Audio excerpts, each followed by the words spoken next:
नमस्कार दोस्तों। Post independence India की हमारी सीरीज चल रही है, उसी श्रेणी में ये 6th लेक्चर है। इस वीडियो में हम डिस्कस करेंगे कैसे आज़ादी के बाद में ट्राइब्स को इंडिया के अंदर में इंटीग्रेट किया गया। काफ़ी छोटा टॉपिक है लेकिन बहुत ज़्यादा इंपॉर्टेंट टॉपिक है। बैकग्राउंड की बात करें तो वैसे तो समय समय पर डिफरेंट रूलर्स ने हमारे देश के अंदर में रूल किया।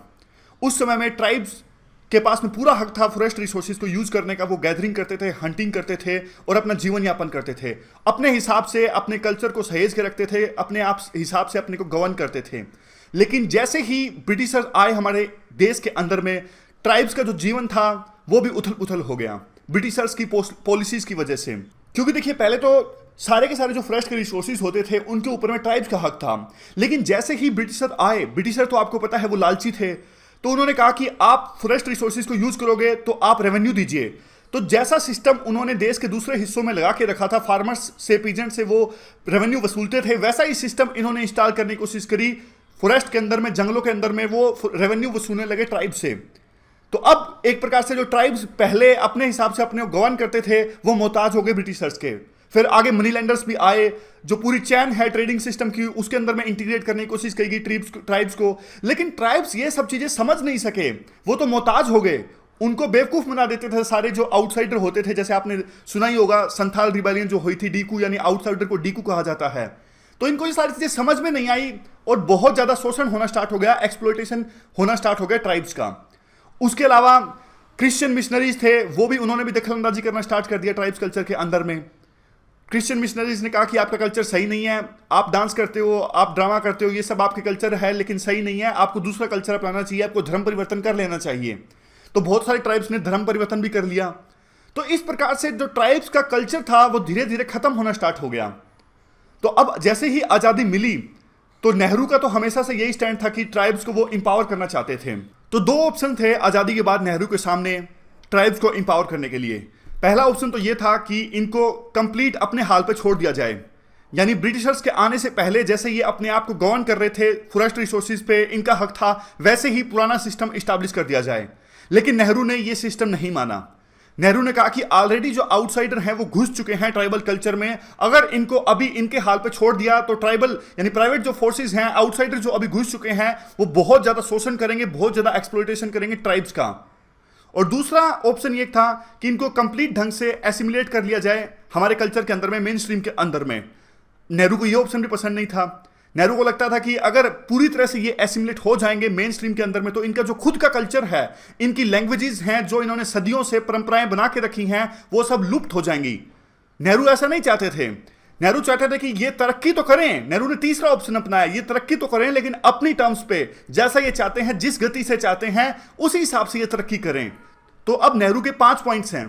देखिए, नेहरू मेनली ये चाहते थे कि ट्राइब्स जो है वो म्यूजियम बन के ना रह जाएं, इसलिए उनको एम्पावर करना जरूरी है। म्यूजियम जैसे आपने देखा होगा, अंडमान निकोबार में जाते हैं जो टूरिस्ट होते हैं वो फोटो वगैरह लेते हैं, कैसे किस प्रकार से अंडमान निकोबार के जो ट्राइब्स रह रहे हैं। नेहरू नहीं चाहते थे कि इस तरह से जो ट्राइब्स हैं वो सिर्फ म्यूजियम बन के रह जाएं टूरिस्ट के लिए। उनको पता होना चाहिए सब चीज़ों का, लेकिन फिर भी वो अलग रहना चाहते हैं तो कोई बात नहीं, लेकिन आपको पता तो होना चाहिए, वो अवेयर होने चाहिए, वो एजुकेटेड होने चाहिए। नेहरू ये चाहते थे। तो 5 पॉइंट्स नेहरू ने मेनली दिए, उसी के बेस पे हमारी ट्राइबल पॉलिसी बनी। मेनली 5 पॉइंट कौन कौन से हैं ये देखिए। सबसे पहला जो पॉइंट है, ट्राइब्स तरक्की करेंगे लेकिन अपनी टर्म्स पे, अपने हिसाब से तरक्की करेंगे।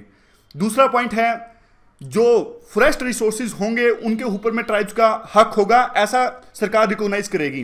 तो इसी के हिसाब से आपको पता है जो फॉरेस्ट राइट्स एक्ट 2006 जो है वो इसी टर्म्स पे है। जो 2006 का फॉरेस्ट राइट्स एक्ट है वो रिकॉग्नाइज करता है कि फॉरेस्ट के अंदर में ट्राइब्स का हक है, सदियों से वो वहां पे रह रहे हैं। तीसरा जो पॉइंट है, ओवर एडमिनिस्ट्रेशन नहीं होगा ट्राइबल इलाकों का। आपने देखा ही होगा शेड्यूल 5, शेड्यूल 6, पैसा एक्ट, काफी सारी ऑटोनॉमी हमने दे के रखी है संविधान में भी, और काफी सारे स्टैट्यूटरी एक्ट भी बना के रखे हैं ट्राइब्स को इंपावर करने के लिए, उनको ऑटोनॉमी देने के लिए। चौथा पॉइंट यह है, ट्राइब्स की जो लैंग्वेज है उनको इंपावर किया जाएगा, उनको डेवलप किया जाएगा। क्योंकि देखिए, ट्राइब्स जो मेनली हासिल करना चाहते हैं, अगर ट्राइब्स को अवेयर करना है तो हमें उनकी लैंग्वेज में ही अवेयर करना होगा, क्योंकि ट्राइब्स दूसरी लैंग्वेज नहीं सीखना चाहते। अगर आप चाहते हो कि उनके बच्चे, ट्राइब्स के जो बच्चे हैं वो पढ़े, तो पहले आपको उनके बच्चों को उन्हीं की लैंग्वेज में पढ़ाना होगा। इसीलिए जरूरी ये है कि ट्राइबल की जो लैंग्वेज है उनको डेवलप करो और उसी लैंग्वेज में फिर उनको सिखाओ, उनको हेल्थ केयर प्रोवाइड करो, जो भी सुविधाएं आप देना चाहते हो उन्हीं की लैंग्वेज में वो सारी सुविधाएं दो। उसके बाद में आखिरी पॉइंट है, जब भी एडमिनिस्ट्रेशन के लोग या फिर भारी लोग ट्राइब से मिलेंगे तो सुपरिटी नहीं शो करेंगे। इक्वालिटी होगी ट्राइब्स की और भारी लोगों की। कभी उनको ऐसा रियलाइज नहीं करवाया जाएगा कि जो बाहर के लोग हैं वो सुपीरियर हैं। देखिए, उनका अपना कल्चर है, सुपीरियर इंफीरियर की यहां पे बात ही नहीं है। कई लोग जैसे बताते हैं कि ये पिछड़े हुए लोग हैं, नहीं, ऐसा बिल्कुल भी नहीं है। कोई भी उनसे मिलेगा, चाहे वो एडमिनिस्ट्रेशन हो या फिर दूसरे लोग हों, सुपीरियर ढंग से उनसे नहीं मिलेंगे। इक्वालिटी स्टैब्लिश की जाएगी ट्राइब्स के बीच में और दूसरे लोगों के बीच में। तो ये 5 पॉइंट्स नेहरू ने दिए थे। नेहरू की ट्राइबल पॉलिसी ये थी। अब सबसे बड़ा क्वेश्चन यहां पे उठता है, आज आजादी को कितने साल हो गए? 70 साल के आसपास आज आजादी को हो गए। क्या नेहरू की ये ट्राइबल पॉलिसी काम कर पाई? देखिए, बहुत सारे ऐसे पॉइंट्स हैं, ट्राइब्स को हम काफी डेवलप करना चाहते थे, लेकिन आज भी ट्राइब्स पिछड़े हुए हैं। उसके लिए काफी सारे रीजंस रिस्पॉन्सिबल हैं। वैसे आप भी सोचिएगा, कुछ रीजंस मैं आपको बताता हूं। देखिए, जो हमने सोचा था, जो हमने इतने सारे मैकेनिज्म्स रखे हैं हमारे संविधान के अंदर में, क्या उन्होंने सबने मैकेनिज्म्स ने ठीक से काम किया है? नहीं किया है। शेड्यूल 5, शेड्यूल 6, पैसा एक्ट, ये जब हमने सोचे थे ये सब चीजें, इन्होंने उसी हिसाब से अपने ऑब्जेक्टिव्स को, अपने पर्पस को फुलफिल नहीं किया है। काफी सारी प्रॉब्लम्स हैं। ट्राइबल एडवाइजरी काउंसिल तो हमने बना दी, लेकिन वो किस प्रकार से काम कर रही है, वो लेकुनास हमने फुलफिल करने की कभी कोशिश नहीं करी। लैंग्वेजेस की बात हुई थी, ट्राइब्स की लैंग्वेजेस को हम डेवलप करेंगे, नहीं डेवलप हो पाई ट्राइब्स की लैंग्वेजेस। जब ट्राइब्स की लैंग्वेज नहीं डेवलप हो पाई तो आज भी हम वहां तक एजुकेशन नहीं पहुंच पाई। एजुकेशन नहीं पहुंच पाई तो जो अवेयरनेस ट्राइब्स के पास होनी चाहिए थी, वो अवेयरनेस आज नहीं है।